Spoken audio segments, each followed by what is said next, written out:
never cease to amaze us. And here on Studio 10, we've had a lot of robotics teams show us their creations. They brought in their robot before, and they were like shooting hoops. It was so much fun.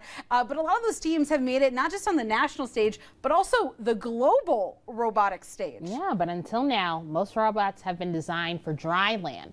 And now students and their robots are taking their skills to the deep end. And Claudia's in studio to tell us all about it. Yeah, we've heard of local kids making robots and competing, and a lot of these robots have to complete specific tasks and are judged by how well they actually can perform those tasks.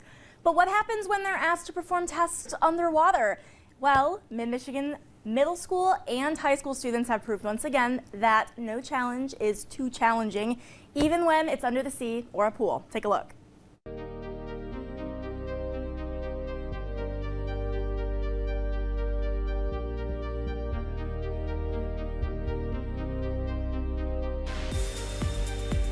Innovation is often a skill that we think about coming later in life, but it doesn't have to be that way.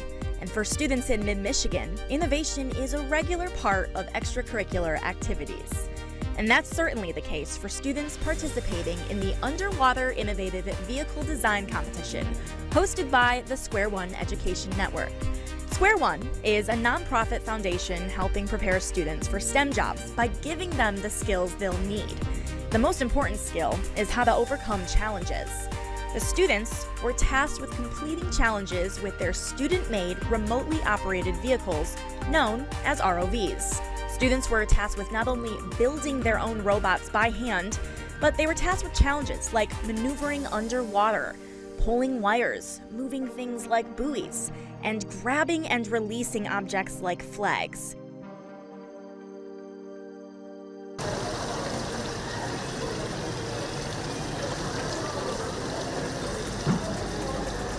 Every robot, every gadget, every moving piece to be entirely student-designed and handmade.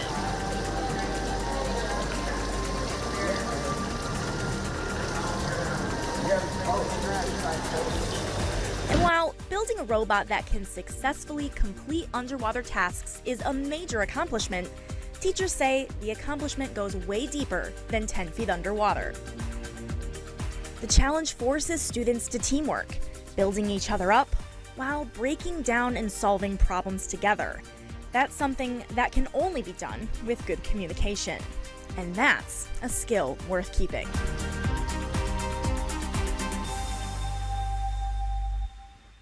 And a few of those robots were made by 7th and 8th graders, you guys. These kids are 12, or mostly 12 and 13. That is crazy. I can't wait to see what they do next. Ooh, yeah, we should bring them back in. We should have like a big pool, and they should bring in their robots here in the studio and then see that go on. I think they'd rather do that than write a 15,000 word paper. I think they'd like to do anything than write a 15,000 word paper. Congratulations, guys. That was amazing. Yeah, keep up the amazing work. And speaking of amazing,